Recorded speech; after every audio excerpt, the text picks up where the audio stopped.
Hey everyone, it's September 20th, and that means that if today's your birthday, you share it with serial killer Louise Peete, the second woman ever executed in California, and that is her right up there. Peete was born in Louisiana in 1880 and was raised by a wealthy family, with her father able to send her to the finest private schools.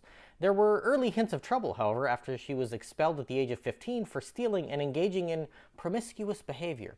She got married in 1903 to a traveling salesman, but when her husband caught her in bed with another man, he killed himself, after which Peete embarked on a career as a call girl.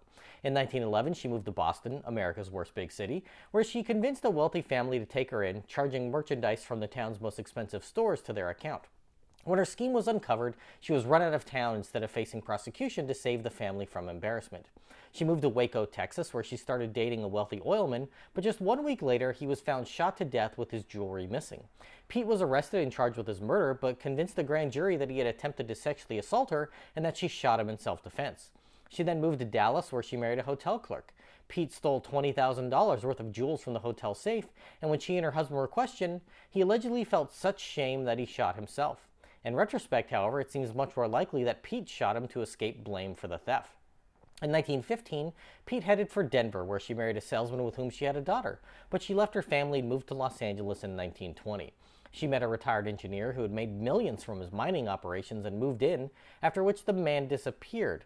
Peete assumed control of his finances and told everyone who inquired that his arm had been amputated and was ashamed of his appearance, so she was running his estate for him.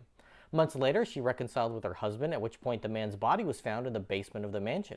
She claimed the body was that of a look-alike that the man himself had killed, but no one believed that story, and she was convicted of murder in a highly sensationalized trial.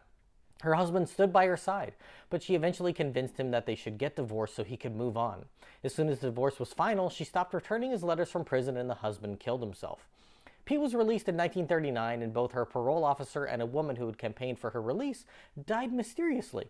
She moved in with an elderly couple and got married to a banker without telling him she had spent time in prison, but the couple soon stopped appearing in public.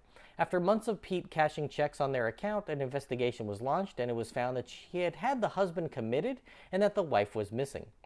The man died while confined to a mental institution, and the body of the man's wife was discovered buried beneath an avocado tree in the backyard, which is an old trick to get your avocados to ripen faster. Peete and her husband were charged with murder. Her husband had his charges dismissed, but leapt to his death from the 9th floor of the Spring Arcade in downtown Los Angeles. After another media frenzy, Peete was convicted and sentenced to death, being sent to the gas chamber at San Quentin in 1947. If this is your birthday, I hope you have a great day. Leave me a comment so I can wish you a happy birthday. If you know someone whose birthday it is today, send them this video so they can find out all about their birthday twin. And to Louise Peete, I say, happy birthday, you bastard.